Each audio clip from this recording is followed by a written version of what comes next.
My daughter-in-law told the nurse, "Let her rot, she has no one." I was paralyzed, silent, and watching from the hospital bed. Chloe thought I couldn't fight back. She forgot I was a legal secretary for 42 years.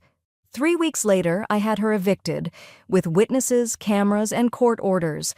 Now she's locked out of my house, and I don't even need to raise my voice. Before we begin, may I ask, where in this big, beautiful world are you listening from? It's always a quiet honor to know who's sharing this space. Drop it in the comments, and don't forget to subscribe. The beeping was faint, but constant. A soft metronome of survival that pulsed somewhere behind Helen's right ear. White walls blurred into beige tile, the antiseptic tang of the hospital air catching just enough in her throat to remind her, yes, she was still alive. She couldn't move much. Not yet. The stroke had left her left side clumsy, dull, unfamiliar. Her mouth twitched when she tried to speak. The muscles in her fingers didn't quite remember their old choreography. But her mind? Her mind was untouched. Still sharp, still watching, still listening. The door to her hospital room was cracked open, just wide enough. She heard footsteps, high heels, confident, expensive, then a voice, brittle and sweet like poisoned honey. "She's not going to get better," Chloe said, speaking to someone just outside. "Let her rot. She has no one." There was silence. Just a half-second of it, but it cracked like thunder in Helen's chest. Amber, the nurse, new, young, still learning the rhythm of IVs and human grief, stood frozen in the hallway, chart in hand. Her head turned slightly, just enough for her gaze to meet Helen's through the narrow slice of open door. Something passed between them. Not pity, not yet, but recognition. Helen didn't blink. She didn't move. She memorized. Time, 3:46 p.m. Date, Tuesday. Tone, dismissive, certain, and rehearsed. Like it wasn't the first time Chloe had buried her alive. The sound of a bag unzipping, the soft rustle of silk. Then Chloe entered the room with a cheerful smile and a scarf that didn't belong to her. Not Helen's, but one of the good ones. Eggshell blue, worn like a trophy around her neck.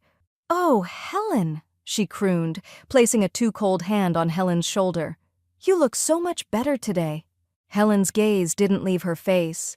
Her body didn't respond, but inside, something ancient began to stir. Not rage, not yet. Something colder, heavier, strategic. Chloe busied herself arranging lilies in a vase. They were cheap, grocery store flowers, half-wilted. "You know," Chloe said with a sigh, smoothing her skirt, "the house is so quiet without you. I've been keeping it up, of course. Mark's trying, bless his heart, but really, it's too much for us." Amber stepped inside the room. "Her vitals are stable," she said quietly. She didn't look at Chloe. "Well, thank God for that," Chloe said, clapping her hands lightly. "I told the social worker we'd manage her care in home if things turned around, and clearly they have." Helen let her eyes drift to Amber. Just a second. Just long enough. Amber nodded once, barely visible, but it was an answer. Chloe leaned down again, too close. Perfume and control. "Don't you worry, Helen," she whispered. "We've got everything under control." Helen closed her eyes briefly, a flicker, just to replay Chloe's words again in her head. "Let her rot. She has no one." Her left hand didn't work yet. But her right one? It twitched slightly beneath the blanket. It remembered what a pen felt like. Amber reached for the chart. "You'll want to rest now," she said softly. "Let me dim the lights." As Chloe turned to leave, Helen heard her humming under her breath, the same tune she always used when she thought she'd won. Amber gently closed the door behind her.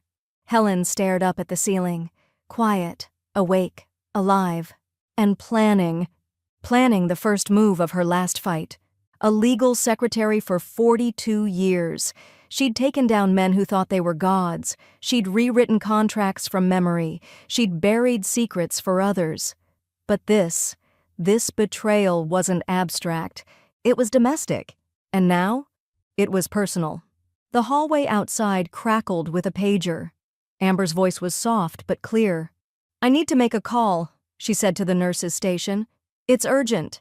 Helen didn't smile. Couldn't. But inside, something shifted. A single thought rising like a judge's gavel. You should have let me die, Chloe, because now I'm coming back. And not alone! It was well past midnight when Amber returned. The floor was quieter now, lights dimmed to a golden hum. Machines murmured their private conversations with the bodies they watched over. Helen hadn't slept.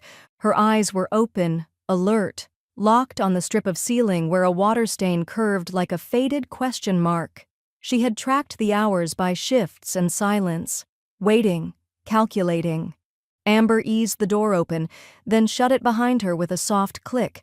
She carried a black hospital tablet tucked under one arm, and in the other hand a phone. Not her own, not hospital property either. An old flip phone, still warm from the charger, prepaid, disposable, untraceable. She approached Helen's bed without speaking. There was no need. The room already held a shared current, thick, quiet, electric. Amber pressed the button and dialed. Then, without a word, she placed the phone gently in Helen's good hand and supported it with her own. One ring, two. "Garvey," came a voice, dry as old paper but iron underneath. "Still with us, huh?" Helen blinked once. Amber's voice was soft, firm. "She says yes." There was a pause, then a shift, a lawyer's silence, the kind that measures consequences before it moves. "Well," Samuel Kerr said, "that's all I need to know." Helen closed her eyes for a beat, steadying her breath. The right corner of her mouth twitched, almost a smile. Amber leaned in, lowering her voice. "She needs a reset, legal, financial, private." Another pause, then low and sharp. "Tell her I'll be there at 9 a.m. And I don't knock anymore." Click. The call ended. Amber retrieved the phone and slipped it back into her scrubs. "Sleep if you can," she whispered. But Helen was already thinking through the next morning. Bullet points, documents, witnesses, the muscle memory of litigation stretching somewhere deep in her bones. When she finally closed her eyes, it wasn't from exhaustion. It was the calm of a woman who had just made her first move and knew exactly who was playing on her team. The next morning smelled like industrial coffee and fresh betrayal. Samuel Kerr arrived precisely on time, the elevator chime still echoing when his shoes struck the tile. He moved slowly, like a man who'd earned the right to take his time. His briefcase was worn at the edges, monogrammed, heavy with what mattered. Amber met him at the nurse's station. "She's in room 3B. "I remember," he said. His voice held no nostalgia. When he entered the room, Helen turned her head to him. Just that. No smile, no theatrics. But her eyes gleamed with something new. Control. "Well," he said, settling beside her, "you always did know when to call in the big guns." Amber stood to the side, arms crossed, guarding the door. Samuel unlatched the briefcase with a sound like a judge's gavel. "Let's begin." He spread out 3 files. Helen glanced down, then back up. Blink. "Yes, I thought so," Samuel said, flipping pages with care. "Chloe's been accessing your shared family account. Multiple withdrawals marked maintenance, renovation, personalized care. Interesting euphemisms for stealing."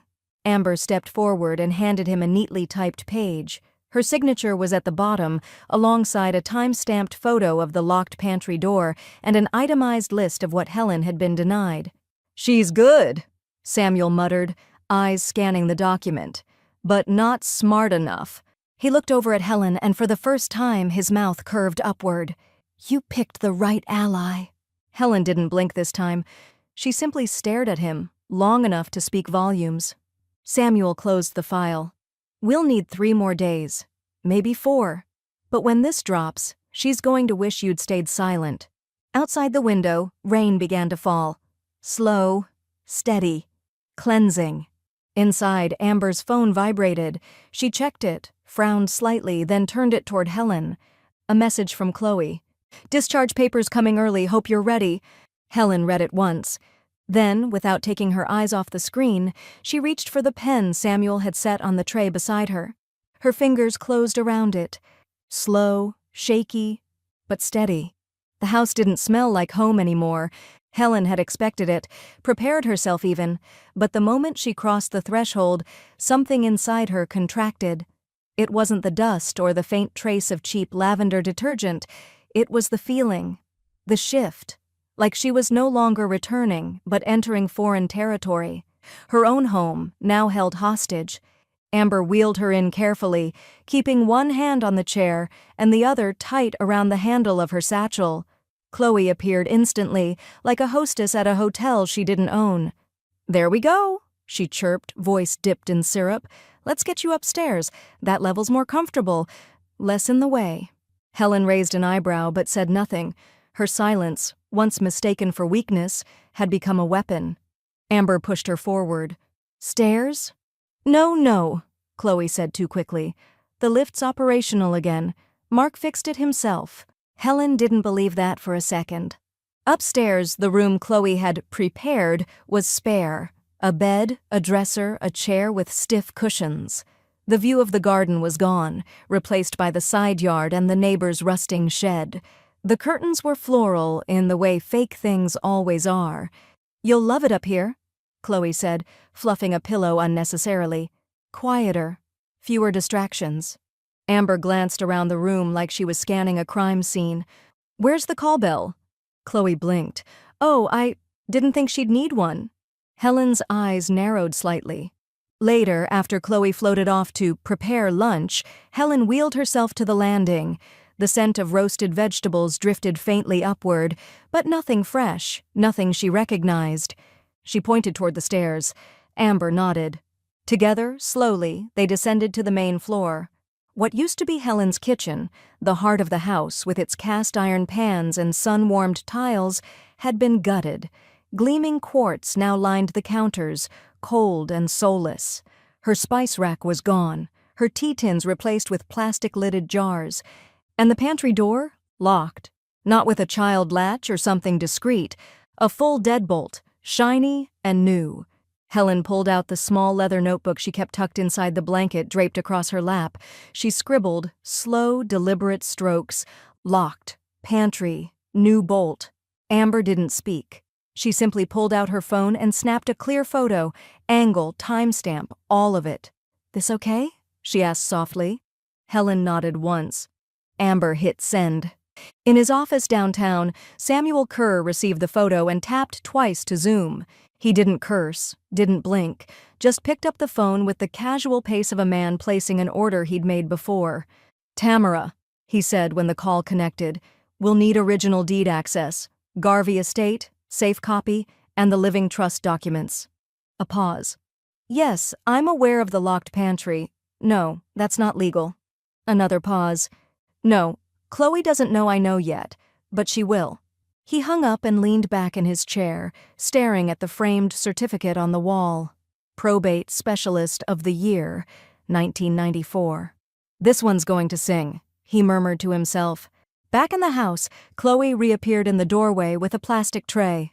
"Dinner," she announced brightly. "We're doing meal prep now. It's easier for everyone." The tray held a single bowl of pureed carrots and what looked like protein mush. No salt, no seasoning, no dignity. Amber stepped forward. "She has dietary preferences." "She has what I approve," Chloe said, sweetly slicing her words like knives. Helen didn't touch the tray. She picked up her pen again. "No choice." Amber read the note, then glanced at Chloe. "I'll make a note for the care file," she said, voice neutral. "Oh, do what you want," Chloe sang, already turning back down the hallway. "We're all family here." As her footsteps faded, Helen turned back to Amber. Her pen scratched again against the paper. "Safe box, closet, left wall." Amber nodded slowly.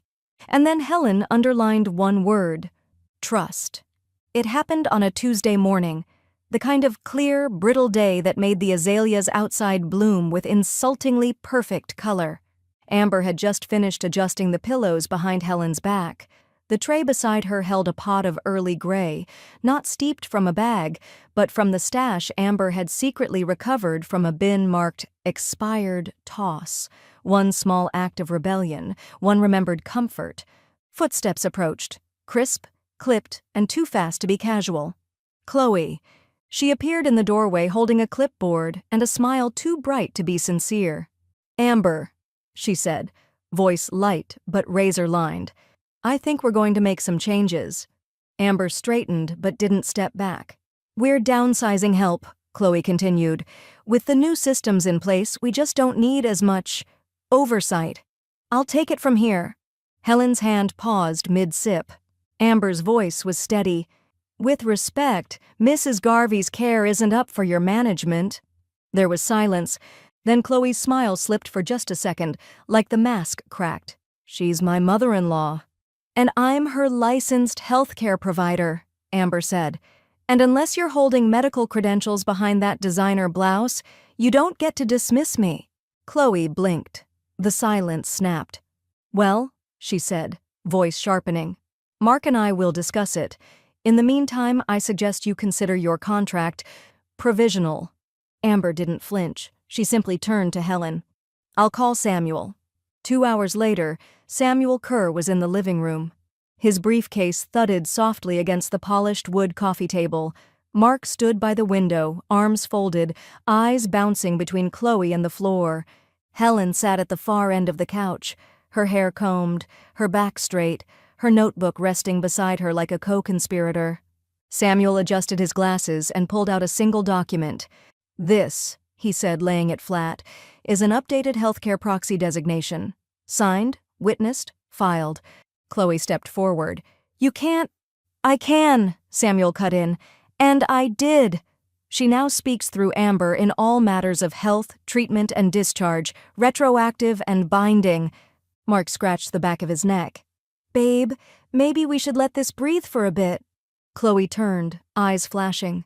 "You said we had support." Mark shrugged, awkward. "I didn't think she'd go legal." Samuel smiled without warmth. "You underestimated a woman who helped draft 50 wills, 3 estate cases, and 1 tax fraud prosecution in a single quarter. She's not a beginner." Chloe opened her mouth, but Helen raised her hand. One finger, silence. She turned her wheelchair and rolled slowly down the hallway, her room at the end, soft lamplight leaking under the crack. She entered. Then, click. The lock turned. Downstairs, Chloe stood frozen for a beat before pivoting. Her eyes burned toward the bar cart. She poured herself 2 fingers of something expensive and unnecessary. Mark hovered nearby. "We can still fix this." "We're rebranding," Chloe snapped, already pulling up her phone. "This house is a mess. Dated, sentimental. We bring in a local developer. Clean lines, open space, smart lighting. She'll never keep up." Mark looked uneasy. "You think that'll push her out?" "I think it'll make her irrelevant," Chloe said, "and that's more efficient than a fight." She tapped a contact labeled C. Elliott, Concept Interiors. "We'll start with the foyer," she murmured, pacing now. "Rip out the rug, ditch the wallpaper, replace the family gallery with digital art." Mark shifted again. "But it's her house." Chloe turned to him, sharp. "Not for long." Upstairs, Amber knocked once on Helen's locked door. "I've drafted the care summary," she said softly. "It's in your inbox. We're covered." There was a pause. Then the door opened just an inch, enough for Helen's voice to emerge, quiet, ragged, but firm. "They don't thank help," she said. "They erase it." Amber nodded. "Then we'll make it permanent." Helen didn't reply. She simply pointed toward her nightstand. The envelope there was unsealed. Amber picked it up. Inside, the original trust instructions, annotated in Helen's own hand, with Chloe's name underlined in red and crossed out. Tamara Lou didn't knock. She didn't pause on the porch, didn't straighten her blazer, didn't glance at the blooming camellias curling around the railing like they owned the house. She simply walked in. Samuel was already in the parlor, a neat stack of folders fanned out before him, each one tagged and highlighted like a trial brief. Helen sat beside him, upright in her chair, a legal pad on her lap, one hand steady on the armrest. Amber stood by the mantel, arms folded, watching. Tamara's heels clicked against the wood as she moved toward them. Her presence filled the room like a gavel strike. "I've got it," she said, holding up the final document. "It's done." Samuel adjusted his glasses. "All 4? Lease agreement voided, tenancy revoked, utilities rerouted. And, Tamara added with a smile that didn't touch her eyes, filed with the county clerk. Helen nodded once. Not victory, just confirmation. This was the foundation being set, quiet, unbreakable. Amber passed her a pen. Helen signed the new occupancy contract for herself and Amber with the steadiness of someone who'd waited long enough. Then she slid the folder toward Samuel, who tapped the corner in acknowledgement. Downstairs the front door slammed. Footsteps. Sharp. Familiar. Chloe stormed in wearing gym gear and carrying 2 shopping bags. She paused just inside the entryway, confused by the lights, the quiet, the presence of someone she didn't recognize. Then her key fob hit the floor with a dull plastic thud. She bent to retrieve it, but the front panel on the wall blinked red. Access denied. She tapped it again. Nothing. She looked up. "Why can't I—" "You've been removed from the access list," Tamara said evenly, "along with your digital permissions, mail forwarding, and security codes." "What?" Chloe's voice rose an octave. "That's not— No one told me—" Samuel stood. "I sent notice to your registered email and your P.O. box. As of 9:03 a.m. this morning, you are no longer a legal occupant of this residence." Chloe's eyes darted to Helen, who simply looked back at her. No gloating, no rage, just the full, unsparing clarity of a woman who had taken her power back. "I'm Mark's wife," Chloe said, her voice brittle now. "You can't just—" "Actually," Tamara interjected, opening her leather binder, "the deed was never in your name. You were listed under conditional tenancy. That's been revoked." "You can't kick me out of my own house." Tamara's tone didn't shift. "This is her house. You were a guest, now unauthorized." Chloe turned, expecting support, eyes wide, mascara already cracking at the corners. Mark stood at the bottom of the stairs, barefoot, blinking, still groggy from a late night. "What is this?" he asked weakly. "You didn't tell her?"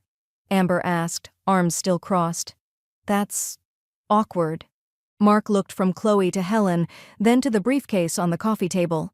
"Mom," he started, "you can't just—" Samuel raised one brow. "Finish that sentence, son." Mark's mouth opened, then closed again. His shoulders dropped. "But where are we supposed to go?" Tamara didn't flinch. "Your wife doesn't live here anymore. You can stay, with permission. But she?" Tamara turned to Chloe. "She has 48 hours to remove her belongings. After that, anything left becomes the property of the estate." Silence fell like glass shattering. Chloe laughed once, short and hysterical. "This is insane." "No," Helen said softly. Her voice barely carried, but the room stilled to hear it. "This is legal." And then she turned her chair and rolled out of the room, leaving Chloe standing in the foyer, bags in hand, keys useless, voice caught somewhere between denial and dread. The kitchen looked like a scene from a magazine ad. Sleek surfaces, faux warmth, no soul. Chloe moved through it with practiced flair, chopping herbs she didn't know the names of, tossing ingredients like she was still trying to impress a dinner club that had long since stopped inviting her. "I'm making cod," she called to Mark, who hovered by the sink pretending to scroll through news alerts. "Pan-seared with lemon butter, and that couscous thing your mom used to make, remember?" Mark muttered something unintelligible. The oven beeped. Chloe slid the pan in, turned the dial, and checked her reflection in the glass door. Still polished, still together, at least on the surface. Upstairs, laughter drifted down through the air vents, soft, genuine, dangerously alive. Ruth had arrived just after lunch, bearing homemade peach preserves and a loaf of rosemary bread. She'd kissed Helen on the cheek, whispered, "You're a damn legend," and taken up post by the tea kettle as if she'd never left. Amber had set the table upstairs on the enclosed balcony, where the afternoon light spilled in like blessing. Helen's plate gleamed with buttered steak, roasted potatoes, and sautéed green beans. She cut her own bites, slowly but with purpose. Ruth raised her glass. To the return of good taste. They clinked, 3 women in a space Chloe thought she'd sterilized. Downstairs, the lights flickered once, then again. Then everything went black. Chloe froze, oven mitt dangling from one hand. "Mark," she called, voice clipped, "did you forget to pay the power again?" "No," Mark said, already crossing to the breaker panel. "The lights upstairs are still on, just the kitchen and living area." He opened the panel. Stopped. "What the hell?" Amber appeared in the doorway, arms folded. "Breaker's locked." Chloe spun. "What do you mean locked?" "New box. Tamper-proof. Owner authorization only," Amber replied, nodding to the metal enclosure screwed directly into the wall. A sticker across it read, "Property of Helen Garvey. Modification prohibited. County approved." Chloe's mouth opened. No words came. Mark stepped back. "Did Mom really—" "She did," Amber said. "Legally. Permanently. And the utilities? They're in her name again, including the kitchen circuit." "I have guests coming," Chloe hissed. Amber shrugged. "Then I'd suggest takeout, unless you think DoorDash is beneath you." Chloe stared at her for a long beat, then stormed out of the kitchen. 30 minutes later, the sound of rustling plastic broke the silence. Chloe slammed a greasy takeout bag on the granite counter. $58, she muttered, "for mediocre Thai." Helen's voice floated down the stairs. Not loud, not sharp, just clear. "That'll come out of your repayment." Chloe looked up. Amber was standing at the top of the landing. Behind her, Helen was sipping chamomile from a porcelain cup Ruth had unearthed from the back of a forgotten china cabinet. Mark stared at his wife. "What repayment?" Amber answered. "The one for 16 months of unauthorized withdrawals. Samuel's invoice comes next week." Chloe looked like someone who'd been slapped with paper. No red mark, just the sting. Helen didn't wait for a retort. She wheeled away, back into the golden light of her rebuilt world. The attic smelled like cedar and defiance. Amber cracked open the trunk with a crowbar Ruth had fetched from the garage. Inside, layers of yellowed tissue and old velvet wrapped the bones of a forgotten legacy. Certificates, photographs, and tarnished brass, kept safe in the dark too long. Helen sat nearby in her chair, wrapped in a shawl older than Chloe's marriage. She nodded toward the base of the trunk. "That's the one," she said softly. Amber reached in and pulled it out. A brass nameplate, engraved, edges dulled but still proud. "Garvey House, 1963. Beneath it, wrapped in oilskin, were the framed black-and-white photos Chloe had stripped from the foyer.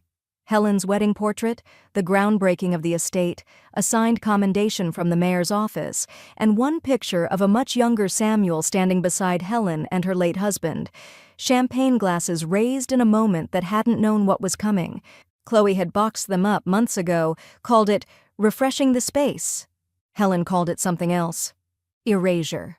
Downstairs, the foyer echoed with its own emptiness. Bland wallpaper, a digital canvas stuck in slideshow mode, flickering between drone footage and stock landscapes.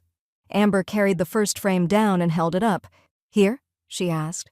Helen nodded. "Right where she tore it down." Ruth followed with the second, already dusted and rematted. One by one, they reassembled the past, not as sentiment, but as evidence. Proof that this house was never Chloe's playground. It was a home, a history, a fortress with deep foundations. Mark came down halfway through the process, shirt wrinkled, hair still damp. He watched from the stairs, silent. Amber adjusted the final photo, then stepped back to check the symmetry. Helen rolled up beside her and lifted the brass nameplate in both hands. Ruth held out the drill. "I can do it," Helen said. Amber hesitated. "Are you sure?" "I was born sure." The bit whirred, sharp and slow. When it was done, Helen wiped the plate with her sleeve and stepped back. It gleamed. Ruth exhaled. "Well, I'll be damned." Mark finally spoke. Quiet, almost to himself. "She's really doing this." Ruth didn't turn to him, just murmured, "She's doing it right." Upstairs in Helen's study, Samuel was on the phone. "Yes, file it now," he said. "No, not under Garvey, under Wallace. Her maiden name, it's an original land inheritance, predates the marriage. Yes, I have the deed." He clicked to send a scan and waited. "Confirmed," the clerk said. "County records updated. New title issued by Monday." He hung up and turned toward the window, watching the sun settle on the nameplate below. Later that evening, Mark stood alone in the foyer. The hallway lights glowed soft amber, catching the grain of the oak floor Helen had fought to preserve. The nameplate stared back at him from its new rightful place. Garvey House, 1963. His mother's house, his father's work, and now his wife's exit route. He reached out to touch one of the photo frames. His hand hovered, uncertain. Behind him, Helen's voice broke the silence. She let go of this house the day she tried to erase me. Mark turned. Helen sat at the base of the stairs, eyes calm, hands folded in her lap. She was never going to stay, she added. But you still have time to decide who you are. He looked down, said nothing, then walked away. The garden had not bloomed this freely in years. Somewhere between the camellias and the hydrangeas, the house had remembered it belonged to someone who once loved it with intention. Helen sat at the center of it all beneath a canvas umbrella, the shade casting gentle shadows over her hands, which rested calmly on the arms of her chair. Her shawl was pale ivory today, light enough for summer, but lined with the lace edging her mother had stitched by hand in 1949. It was the sort of garment Chloe would have called dated, but to Helen it was armor stitched from memory. Amber moved with quiet precision, setting plates across the linen-covered table. Ruth, cheeks flushed from the warmth, poured sweet tea from a glass pitcher into heavy tumblers that clinked with ice. Across from her sat Tamara, in pressed slacks and a wide-brimmed hat, listening with sincere interest as Helen's old co-worker Gloria recounted a story about misfiled court transcripts and a judge with no patience. Linda, who hadn't set foot in the house since Helen's stroke, sat beside them both with a napkin draped over her lap and laughter tucked into the corners of her eyes. The table had been set with care, not ostentatious but deliberate, real china, proper silverware, no paper plates or branded napkins. There was a bowl of Ruth's famous peach preserves in the center, still warm, and a pitcher of lemon water garnished with herbs clipped fresh from Helen's own garden beds. The smell of rosemary and fresh biscuits floated on the air, mingling with something less tangible. Peace, perhaps, or reclamation. Inside the house, behind the heavy front windows, Chloe watched them. She hadn't been invited. That truth settled like dust along her collarbone. She stood barefoot in the kitchen, the cheap robe slung around her frame, fingers clenched around a mug that had long gone cold. From her vantage point, she could see Helen seated confidently in the garden, lifting a fork to her lips as Amber refilled her glass with ease. The sight made Chloe's stomach churn. Not because of the meal, but because of the meaning. These weren't just brunch guests. They were witnesses. The invitation had gone out the week prior, handwritten on cream cardstock, each one sealed in gold wax and delivered by hand or mail, depending on the distance. Chloe had found the leftover envelope remnants in the wastebasket 2 days ago and pretended not to notice. There was no text, no online RSVP, no opportunity to intercept. She had not even been a rumor in its planning. Now she was a ghost in her own kitchen. Outside, the laughter rose again, louder this time. Helen leaned slightly forward and touched Amber's arm, motioning toward the center of the table. The conversation softened as she stood with help from her walker. Her movements were slow, careful, but there was no mistaking the clarity in her spine or the intent in her eyes. "I want to say something," she said gently, and the group around her hushed in instant deference. "I have lived in this house for over 50 years. I've watched seasons shift, birthdays pass, people come and go. Some left without saying goodbye, others left after saying things they can't take back." Her voice didn't crack. If anything, it sharpened, steadied. "But some of you stayed, or you came back. And when I needed someone to remind me I still mattered, you did it without a second thought. So today isn't about the garden or the food. It's about gratitude, and about honoring the people who never turned away." There was no applause, only raised glasses, the clink of glass against glass, and the sound of Ruth whispering, "To Helen," before others echoed it in low, reverent tones. Back inside, Chloe lowered the mug and pulled out her phone. Her fingers tapped furiously against the screen as she dialed. Mark answered on the third ring. "She's having a sympathy parade," Chloe hissed. "In the garden, with tea, toasts, guests. It's disgusting." There was a long pause on the other end. When Mark finally spoke, his voice was low. "Is it sympathy?" he asked. "Or did we just underestimate her?" Chloe didn't respond right away. She watched through the glass as Helen sat down again, surrounded by a circle of strength she hadn't needed to buy. Ruth placed a gentle hand on her shoulder. Amber poured more tea. Out came Samuel, fashionably late but smiling as he adjusted his tie and took a seat with no fanfare, no performance, just belonging. And then Amber, with the ease of someone who knew the angles, lifted her phone and pressed record. Helen didn't blink. She turned toward the lens, lifted her glass once more, and said only, "To starting over." It was a Wednesday afternoon when the patrol car pulled into the gravel circle out front. The sun hung directly overhead, casting long, hard shadows across the porch and driveway. The air buzzed with cicadas, and somewhere in the distance, a lawnmower droned on like background static. Inside, Helen sat in the front parlor, sipping mint tea with Amber and Ruth. The curtains had been pulled open wide. Nothing to hide. Nothing left to prove. Through the open window, the slow crunch of boots on gravel reached them. Amber stood and walked to the front door, pausing just long enough to glance back at Helen, who gave a small, almost imperceptible nod. Outside, the officer, a tall, broad-shouldered man with a neatly pressed uniform and mirrored sunglasses, walked up the steps holding a folded document sealed in an official envelope. He knocked once, firmly. Chloe opened the door halfway, still wearing the same robe she'd barely changed out of all week. She squinted at the uniform, then instinctively stepped forward, arms crossed tightly over her chest. "Yes?"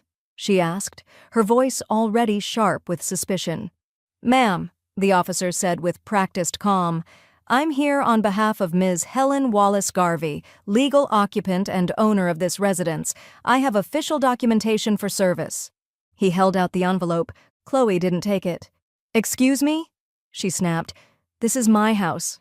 You can't just show up and—" "Actually," the officer interrupted, "you've been served. Please refrain from interfering with a legal order.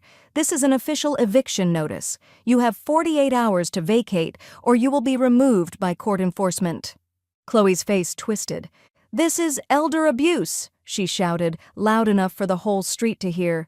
"She's senile. She's being manipulated. You're siding with a woman who can't even walk straight." The officer didn't blink. "She's the victim, ma'am." A beat passed, then another. And just as Chloe opened her mouth again, Amber stepped outside, her phone already filming. "On her behalf," she said, "I have full medical and legal proxy. She's asked that this interaction be documented for her records." The officer gave a nod. "Completely within her rights." Amber's camera held steady. Chloe's voice cracked now. "You're filming me? This is harassment. I will sue—" "You can try," Amber replied, tone even, "but I wouldn't recommend it. She has better lawyers." Chloe looked between them, the uniform and the camera, and for the first time her certainty faltered. Her shoulders dropped. Her hand clenched at the edge of the doorframe like it was the only thing keeping her upright. Inside the house, Helen listened. The tea had cooled in her cup, but her gaze remained fixed on the porch through the open curtains. She didn't need to stand to feel the weight of what was happening. For the first time in months, the house felt aligned with her. Not haunted, not stolen. Heron. By that evening, the footage was uploaded. Brief, clear, undeniable. Amber trimmed it carefully, included the officer's statement, Chloe's reaction, and the date stamped across the top corner. She didn't add music or commentary. She didn't need to. Within hours, the video had been picked up by a local legal rights forum, then a caregiver advocacy page. Then it started circulating in private Facebook groups for women over 50, those who'd seen the same kind of cruelty dressed up as concern, the same manipulation hiding behind help. The comments rolled in fast. "Good for her. About time. My daughter-in-law tried something like this. I lost everything. God bless that nurse. We need more like her." By nightfall, the story had taken on a shape of its own. Helen didn't need to explain herself. The world was already filling in the blanks, with empathy, with outrage, and with truth. In the guest room upstairs, Mark sat on the edge of the bed, suitcase open, half-packed. Chloe stood by the closet, arms folded tightly, a small pile of clothes at her feet. She went public, Chloe said bitterly. She actually broadcast it. Mark didn't answer. She humiliated me. He finally looked at her. No, he said quietly. You did that yourself. The town hall building sat square in the center of Main Street, flanked by two aging magnolias and a rusting Civil War monument that had recently become a source of quiet debate. Inside, the chairs in the community meeting room had been rearranged into two neat rows facing a long oak dais where the town board members sat with folded hands and weary expressions. The room smelled faintly of paper, air conditioning, and old wood polish, the scent of decisions made and unmade for decades. Helen arrived 10 minutes early, seated in her chair with Amber to one side and Samuel Kerr to the other. She wore navy wool trimmed in ivory, no scarf, no embellishment, just dignity. The nameplate on her lapel read simply, Helen W. Garvey, resident. Chloe was already there, seated near the back with a man in a blazer too tight at the elbows and loafers that still had price tags inside. He whispered something to her, tapping a clipboard against his knee with nervous urgency. Her arms were crossed, her lips pursed. Her entire posture was that of a woman on the verge of either a tantrum or an implosion. Samuel adjusted his cufflinks, pulled out a folder from his briefcase, and nodded once toward Helen. She nodded back. The board called the session to order. As the next matter on today's docket, the chairwoman announced, we'll hear from Ms. Helen Wallace Garvey regarding occupancy rights and recent challenges to her estate title. Samuel stood. He didn't clear his throat or pace. He simply stepped forward with the poise of a man who had waited for this moment, not with vengeance, but with precision. He opened the folder. Good afternoon, members of the board, he began. My name is Samuel Kerr. I appear today on behalf of Ms. Helen Wallace Garvey, lifelong resident of Greenville, retired legal secretary of 42 years, and rightful owner of the property in question, known historically and now legally as Garvey House, built 1963, titled originally under her family's name. There were no objections. He continued, his voice unwavering. In recent months, Ms. Garvey has been subjected to psychological manipulation, unlawful occupancy by individuals not named on the deed, financial exploitation, and medical neglect. She was confined to a single floor of her own home, denied access to food, funds, and freedom of movement. Her pantry was locked, her care restricted, her name removed from utility accounts without consent. Chloe shifted in her seat, the movement stiff and sharp. The realtor beside her stared straight ahead. Samuel didn't stop. These actions, orchestrated primarily by one Chloe Garvey, who sits here today with yet another representative looking to flip the property for personal gain, constitute a breach of familial trust, tenant law, and basic human decency. He paused. Let the silence land. Then continued. Softer now. What Ms. Garvey seeks today is not revenge, it is recognition. A formal declaration from this board that she retains full occupancy rights, protective status from future dispute, and public acknowledgement of her standing as the sole legal resident and title holder of Garvey House. He closed the folder. And that the record reflect, she was never the problem. A murmur passed through the room, the kind that happens when truth is laid bare and no one can unhear it. The board chairwoman looked over the documents that had already been submitted. She glanced at the county clerk's confirmation, then at Helen, seated quietly with her hands folded, watching Chloe without blinking. Not angry, just done. The chairwoman nodded. The board accepts the documentation and affirms Ms. Garvey's request. Effective immediately, Ms. Garvey holds lifelong protective occupancy status for her residence and property. No challenges will be accepted going forward. A gavel tapped once, lightly, almost like punctuation. Chloe didn't speak. She stood, straightened her blazer, and walked out of the room without saying a word. The door closed behind her with a soft thud. Samuel looked at Helen. Would you like to say anything for the record?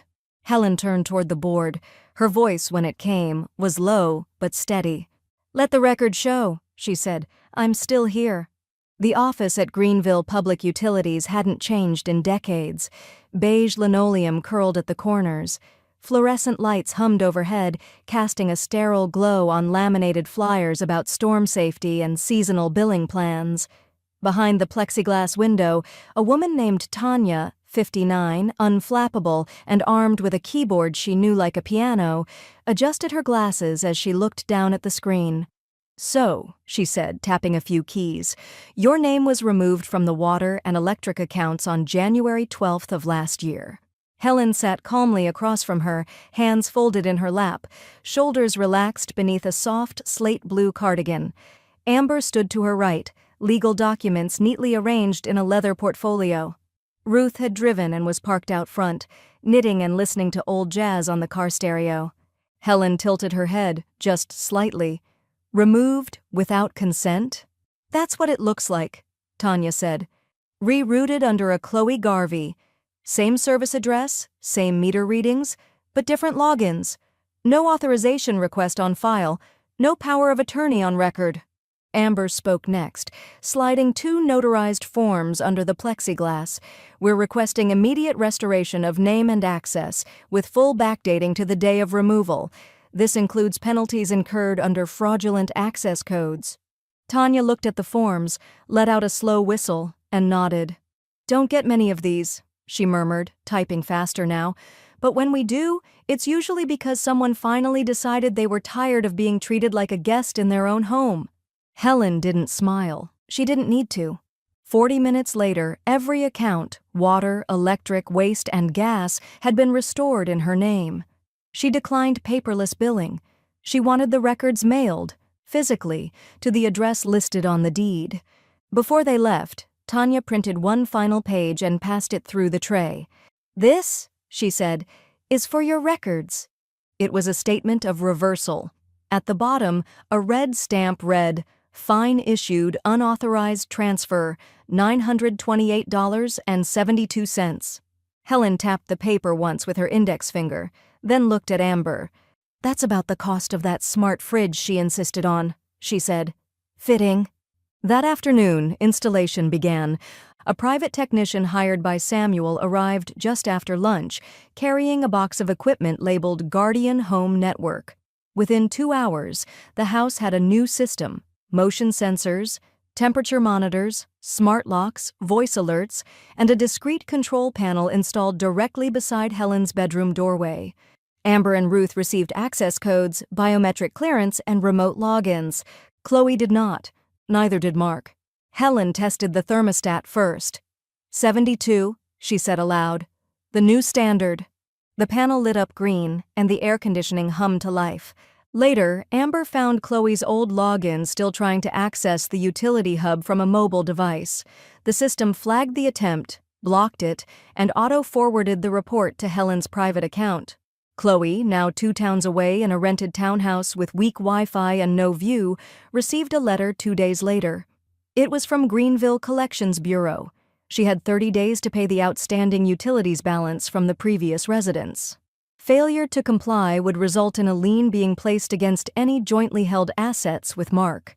When she called to contest the charge, Tanya transferred her to a voicemail titled "Unauthorized User Appeals, Limited Success Expected." Helen heard about it from Ruth later that day. She didn't laugh, but she did allow herself one satisfied sip of mint tea, followed by a rare indulgence: a slice of lemon pie at 3 o'clock in the afternoon. Amber joined her in the sunroom as the last rays of light painted long gold lines across the floorboards. "The house is quiet," Amber said. Helen nodded. "Funny," she replied, "how quiet it gets when power's in the right hands." The guest room door swung open to reveal a scene of carefully curated welcome. Freshly ironed sheets, a soft quilt folded at the foot of the bed, pillows plumped just so, and a small desk with a crisp notepad and an envelope bearing Helen's handwriting. The afternoon sun filtered through sheer curtains, casting warm patterns across the polished hardwood floor. Chloe stood in the doorway, clutching 2 boxes of her belongings. Tamara Lou accompanied her, professional, composed, every inch the notary who held the power that day. Behind them was the hallway, quiet and unwelcoming. Helen sat in an armchair at the end of the bed. Ruth stood beside her, holding a plate of cookies. They both watched Chloe with calm composure, as though expecting her arrival on their terms. Chloe's lips twisted as she surveyed the room, recognition dawning. This was never hers. Not truly. "This is my house," she hissed, voice low and raw. She set one box on the bed and took a sharp breath. "I lived here." Helen raised an eyebrow, but her voice remained soft. "And that's the door." Chloe's face flushed. She bent to pick up one of the boxes, clutched at the edge of the desk. She glanced at the key placed in plain view. "I just need my things," she spat, stepping forward. "That's all." Amber appeared just beside the bed, silent and steady. Chloe looked at her, then at Tamara. They were authority incarnate now. With trembling hands, Chloe grabbed a few remaining items: framed photographs, a vase, a purse that seemed too large to escape from. She didn't touch the quilt. She didn't sit. She didn't speak. Helen watched, utterly still. Ruth brushed back a stray curl from Chloe's face, as if offering kindness to someone who had forgotten how to receive it. Chloe turned toward the door, shoulders squared, one box in each hand. Ruth opened it quietly. Chloe shoved past her, nearly bumping into Tamara, who simply stepped aside. As she reached the threshold, Chloe paused. She swirled around and glared at Helen, eyes glistening with unshed tears and defiance. "You didn't need me," she said, voice catching. "You've erased me." Helen remained seated, quiet, but she allowed herself a single breath. "I never needed erasing." Chloe stormed out, boxes banged, slamming past the frame. Tamara followed, then closed the door behind them. Amber moved to the outside of the door and turned the knob. It clicked into place. The lock slid home. She eased the door and slid the extra key into Helen's hand. Helen took it, fingers curling around metal with more strength than Chloe had ever known existed there. She placed the key into a small wooden box on the desk beside her. Ruth retrieved the vase of cookies and placed it on the bedside table. "What happens now?" Ruth asked quietly, not looking at Helen but at the door. Helen stood, shuffling over to the window, and watched the quiet hallway. "Now," she said softly, "the house can finally breathe." In Samuel Kerr's oak-paneled office, curtains were drawn to soften midday sunlight into a golden half-light that felt both warm and solemn. Helen sat in a leather armchair, flanked by Amber on her left and Ruth on her right. Samuel sat across a polished mahogany desk, several official-looking documents arrayed before him in orderly precision. He cleared his throat softly. "Ms. Garvey," he began, voice steady, "this is the amended trust document. It removes all claims, financial, residential, and medical, for Chloe Garvey, Mark Garvey, and any descendants thereof. Their rights to the estate are permanently rescinded." Helen's fingers folded over each other in her lap. She looked at Amber, then at Ruth, then back at Samuel, who offered a gentle nod. She understood what it meant. These papers were the final layer of protection, the legal sealing of her domain. Samuel slid the pen across the desk toward her. The nib glinted in the filtered light. When Helen took it, the paper slipped beneath her palms like invitation. She signed, her handwriting firm, determined, each stroke of ink a statement. Amber signed next, followed by Ruth, their names echoing consent and loyalty. Samuel lifted the signed sheets and slid them neatly into a sealed envelope. "Filed," he said, "notarized, witnessed, delivered to the probate court." He pressed an extra copy into Helen's lap wrapped in parchment stock. "For your records?" At home later, as dusk began to soften windows into smoky glass, the three women gathered in the sunroom. Helen held the parchment on her lap like a talisman. Amber poured tea from a pink porcelain pot passed down from Helen's mother, and Ruth sliced a lemon cake that still smelled of late summer quince. Helen looked up. "I've named you both my medical and legal proxies," she said, voice steady but soft. Amber's eyes glistened. Ruth reached across and took Helen's hand, squeezing it just so. That night, Mark called. Helen answered on the first ring. His voice cracked. "Mom, I don't know what to say." Helen sat upright. She felt a mixing of sorrow and resolve. "She broke us, Mark," she said calmly. "You let her." He inhaled sharply. I thought I was trying to keep you safe." Helen closed her eyes for a moment. pressing her finger against the wrist of the woman who had forgotten how to fight. "You forgot who you were part of," she replied. He swallowed. "I'm sorry." She didn't say anything more. The connection ended with quiet finality. 2 days later, Chloe submitted one more appeal, this time through county filings and legal counsel. Comments accompanied her motion: her marriage, her prior tenancy status, her future intentions. The clerk's office returned it before lunch. Denied, no appeal, no further recourse. Chloe's name would never again appear on record tied to the estate, the house, or the land. In the living room, Samuel placed the final stamped rejection notice in Helen's hands. It carried an official seal and the words, "Appeal rejected. Trust amendment binding." Helen studied the page beneath the seal, then looked up at Amber and Ruth. She exhaled, quiet, full. She turned the page. On the desk lay a pristine new document, Estate Executor Certificate. Her name listed alone, no contingencies, no disclaimers. She picked up the pen again and signed. The click of the cap echoed softly in the hush of the room. She set it down. Samuel collected the document. And then Helen sat back. The room felt lighter. Her breath measured. The ink dried. It was done. The garden glistened in the gold of early evening, the sun just low enough to soften the lines of everything it touched. Helen walked slowly between rows of marigolds and rosemary, her left hand resting gently in the crook of Amber's arm. She moved with careful precision, each step measured, deliberate, but undeniably her own. The soil beneath their feet had been turned last week. Ruth had helped replant the basil. Amber built the small trellis for the climbing beans. And Helen, from the wrought iron bench by the camellias, had directed it all, not bossy, not fragile. Just firm, present. Now the rosemary brushed against her skirt as they passed, releasing its scent in tiny bursts. "The porch needs sanding," Helen said quietly, her eyes following a hairline crack in one of the flagstones. Amber smiled. "We'll take care of it." Ahead, the steps creaked just a little, a sound that once would have made Chloe wrinkle her nose, but today it felt real. Like the house breathing in sync with its owner again. On the porch, Ruth emerged holding a glass pie dish wrapped in a thick towel. Peach cobbler, the crust golden, imperfect, dusted with coarse sugar and still warm at the edges. "Give it 20 minutes or you'll burn your tongues," she said, setting it on the table between them. "Risk worth taking," Amber replied.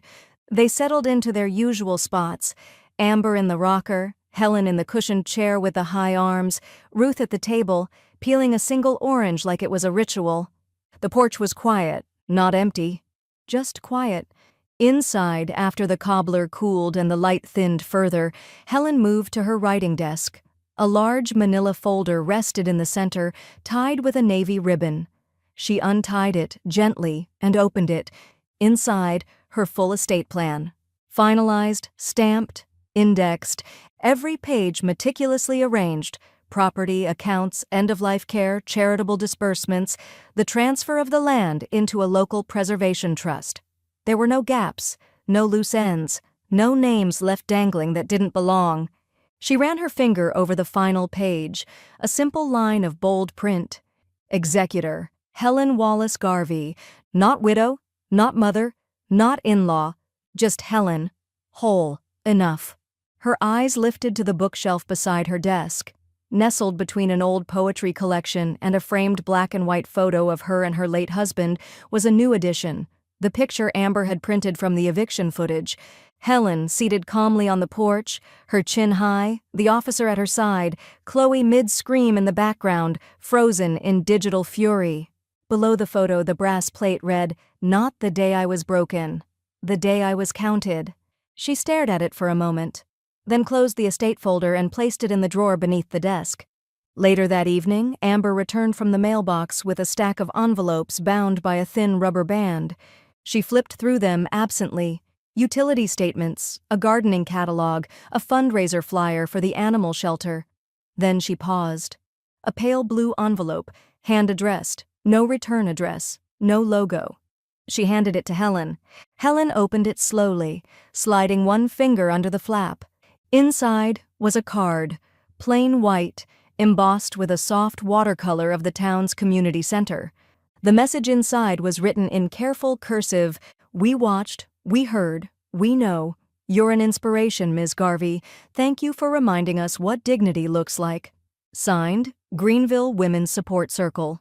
Helen exhaled, not quite a sigh, something softer, deeper. She passed the card to Amber, who read it twice, then set it down gently beside the vase of lilies Ruth had arranged that morning. "They thought I had no one," Helen said finally, her voice not bitter but awed. "But I had myself, and enough truth for witnesses." Amber looked at her. "You had more than that," she whispered. "You had us." Helen smiled. But before she could speak again, a knock came from the front door. 3 firm raps. The women turned, the house holding its breath for what came next. The morning sun rose slow and deliberate, stretching golden light across the side wall of the house like a slow caress. Helen sat on the porch in her usual chair, a pale blue shawl wrapped over her shoulders, a china teacup resting neatly in her palm. The steam curled up toward her cheek, brushing her skin like a memory. From where she sat, she could see the brass nameplate mounted just beneath the edge of the front window. Garvey House, 1963. It gleamed, more than metal, more than a sign. It was declaration, history, the thing no one could take. Amber had polished it that morning, crouched in the early chill with a cloth and lemon oil, humming something low and contented. She hadn't needed to ask. She just did it, like brushing someone's hair or setting a table for someone who mattered. Helen sipped her tea and watched as the trees across the property line swayed in gentle unison. There was no wind, just that peculiar kind of stillness that made you want to hold your breath and listen. Somewhere in the distance, a bird called out, then another. The house remained quiet, peaceful, not heavy. Inside, fresh flowers stood in the hallway vase, lilies and lavender Ruth had cut that morning from the side garden. The air held the scent of lemonwood polish and linen. Amber had changed the guest bed sheets again, though no one had used them. She said it mattered that they stayed ready, that nothing in the house should fall still again. On the mantel above the fireplace, the eviction day photo had been joined by another, this one newer. It showed Helen standing, one hand on her walker, the other raised slightly in toast, the garden blooming behind her. Her eyes were bright, her smile calm, her spine straight. The thermostat clicked softly. Amber appeared in the doorway holding her phone. "Set to 72, she said. Helen laughed, a real one, warm and unguarded. "The new standard," she said, the words wrapped in something more than humor, something like joy. Amber smiled and stepped back inside, letting the screen door close gently behind her. The porch creaked just once as Helen shifted her weight and crossed one leg over the other. A breeze touched the edge of her shawl and fluttered the pages of the book on the table beside her. On her phone, a single notification blinked. "Missed call, Chloe, blocked." Helen tapped the screen once. Block confirmed. Another ping. "Missed call, Mark, blocked." She closed the phone with a quiet flick and set it face down beside her tea. That chapter too had ended. No more pleas, no more regrets, no more asking permission in her own home. From the edge of the lawn, the sound of a mechanical whir broke the silence. A moment later, the front gate clicked into place. A soft beep followed. A new code accepted, old entries erased. Permanently. Amber had installed it 2 days ago with the same technician who'd secured the smart locks and motion lights. She said it was more than a gate, it was punctuation. Helen agreed. She leaned her head back against the chair and stared up into the sky. Clouds passed slowly above, their bellies thick with the promise of late summer rain. Behind her, the house breathed quietly. No raised voices, no slammed doors, no withheld keys or locked cabinets. Just presence. Just peace. A breeze swept through the porch again, lifting the hem of her shawl and carrying it upward, like a sigh let go after too long held tight. Helen reached for her cup once more, then paused. Her eyes flicked toward the nameplate, toward the porch steps, toward the gate now sealed. She smiled, and she said, Not to Amber or Ruth or anyone else, but simply to the air, to the moment itself. She said I had no one, but I had enough witnesses to end her, legally, publicly, and without ever raising my voice.